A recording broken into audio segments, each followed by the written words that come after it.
Hey guys, it is I, the Concrete Catwalk, and for those of you who are new to my channel, I want to say welcome and hello. I'm glad you stopped by to check me out and see what I'm all about. My catwalkers who are returning, I want to say hey.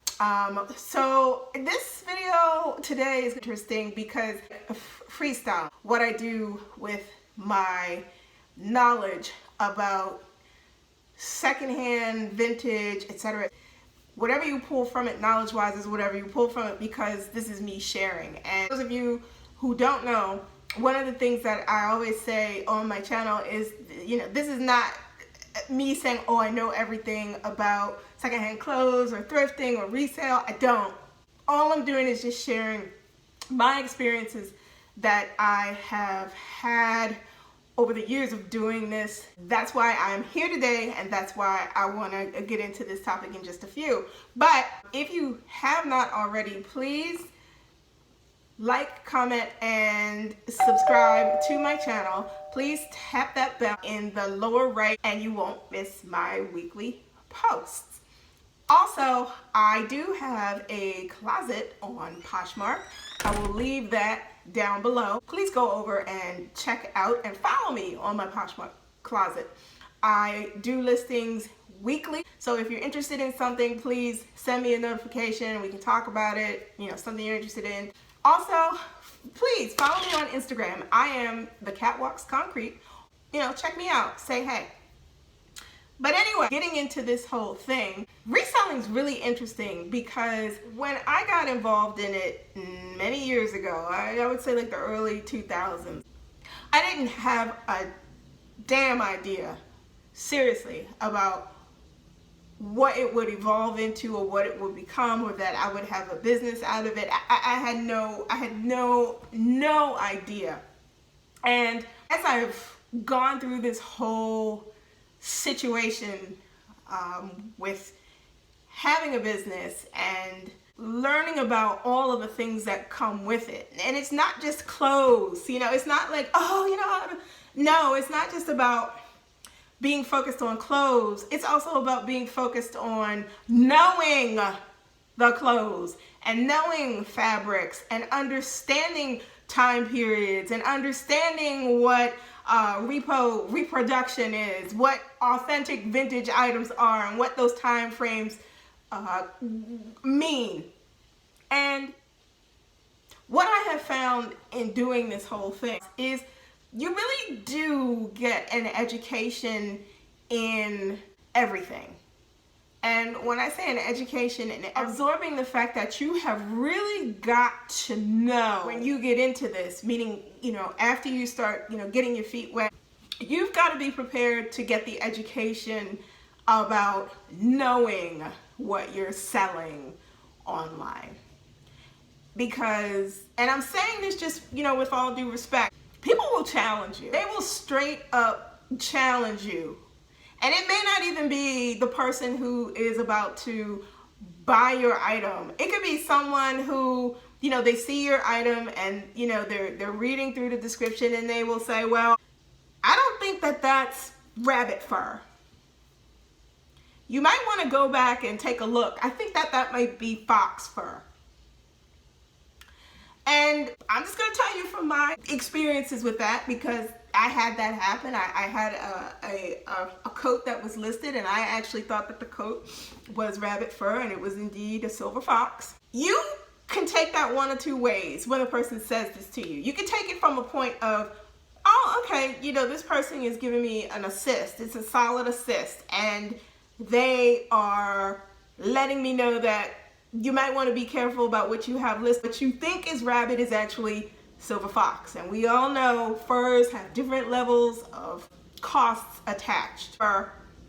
And so this person graciously said, hey, I'm just trying to help you out. And I didn't take it as, oh, I think this person should mind their own business. I actually took it as, thank you, thank you for taking the time to care enough to reach out and say, hey, I like your listing, I think it's great, and it allowed me to make the adjustments to the listing that I had, and I went ahead and I did. That's one of the things, along with some others that we'll get into, that I have had to learn is that in this resale community, in this thrift community, you've got to be open to allow others to come to you and say, let me give you some pointers, or be in a situation where you're willing to share things that you've encountered or things that you've gone through with your business.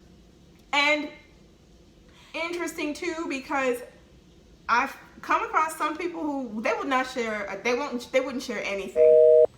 And that's perfectly within their realm and right. They don't have to share anything. Some people prefer to let you go the route that they did, which is I learned bit by bit, step by step, and you're gonna have to learn bit by bit, step by step too. I don't have a problem with sharing with other people knowledge about how you find, suitable things to sell, or if you find some things, hey, look, you may want to look a little closer. Even if it's little stuff like, someone saying, I think you might want to consider, remeasuring your item. It's a whole plethora of things.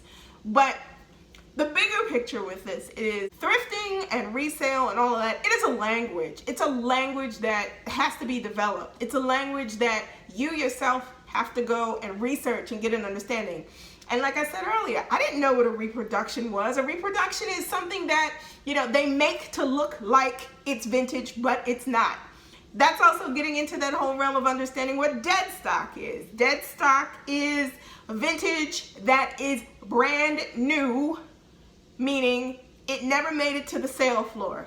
And all it did was go someplace in the back of a store and sit and sit and sit and sit. And someone 30 years later finds a box. The stuff has old tags attached, everything, and it's never been worn. That's dead stock. And I didn't know that. I didn't know those things. I didn't know, stepping into a store and you find something that has all its original tags attached to it, that you got a dead stock item. Lucky.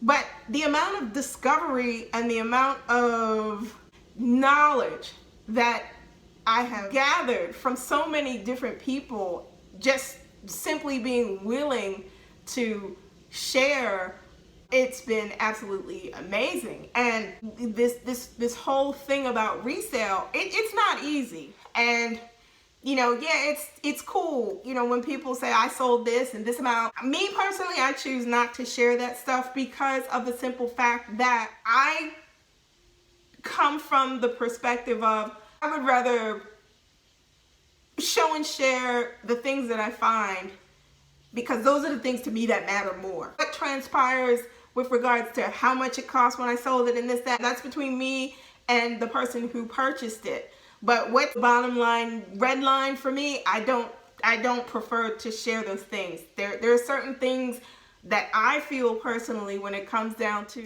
having a thrift resale business are more important.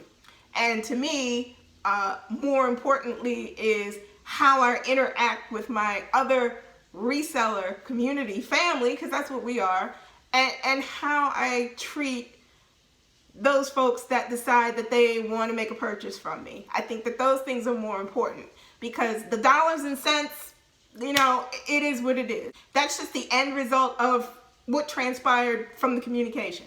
That's not the primary driver for me.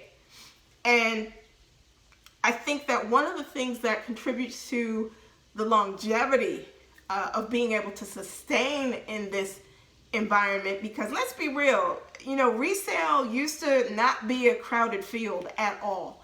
It used to be you had people who were selling, but usually that was happening, come on, it was like going to a flea market, or you were going to, a certain place where, every weekend or every other weekend they would have this.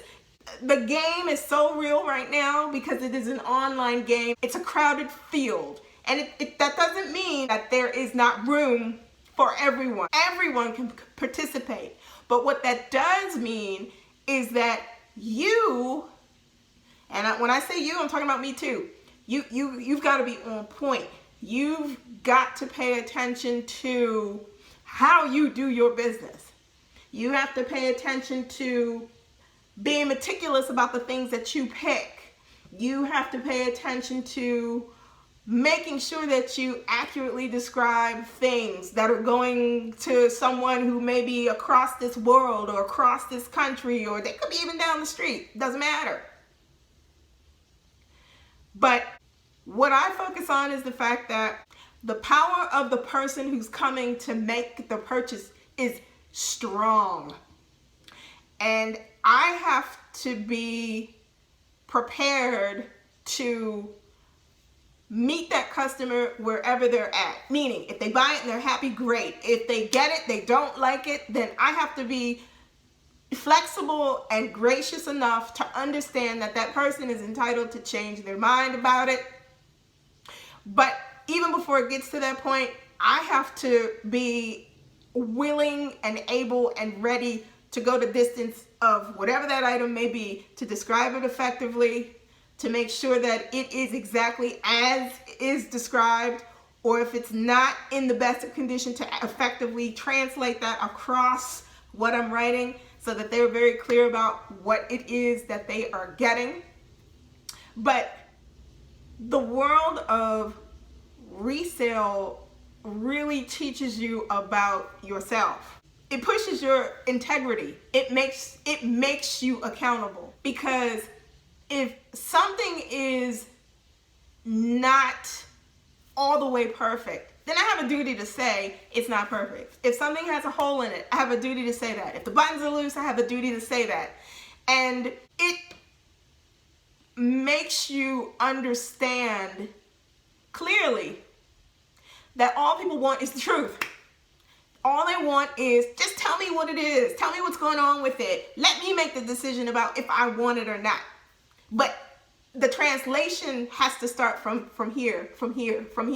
What I'm typing, how it's being said, what's being explained, is it effective? And for all of my years being in this, now almost 13 years, 14 years being in this world, I couldn't be more thankful. Being able to become a better communicator. And it's amazing how just from typing things out and listing things, that translates to being an effective communicator verbally. Dynamics to which this whole business has given me an education, has given me a voice, has given me the ability to understand different styles, different patterns, different materials, furs, on down the line. And it's just amazing how this whole thrift dynamic has segued. This is a multi-billion-dollar business. And what it has taught me is that it's not about the money. It's about being an effective, viable business because of the fact that you're upfront, you're very transparent about what you're selling. I think what that does is that lessens the amount of the negative interactions that you have, because they do happen. Let's just be real, they do happen. This is not perfect. I have had some situations. We all have had situations. But I think that the more prepared you are and the more clearer you are with what you have, what you describe, getting the education about the periods of vintage and what is it and what does it mean, the better you are prepared to handle any type of person, customer that comes your way. The better you are prepared to handle your business. The better you are prepared to weather the ups and the downs of resale. Because you've got to be in this because you love it. If you're driven just because of the money, you're in it for the wrong reasons. Point blank. So that's what I wanted to share with you guys today. My perspective on this whole resale world and what exactly does that mean behind the listing for you as a reseller, and the education or the knowledge that someone wants to share with you. Let me know in the comments below what your thoughts are. Have you ever had someone that, tagged your listing and say, hey, ooh, you have a typo. Oh, you may want to look at your item again because of this. How'd you feel about it? Thank you all. Talk to you next Sunday. Love you.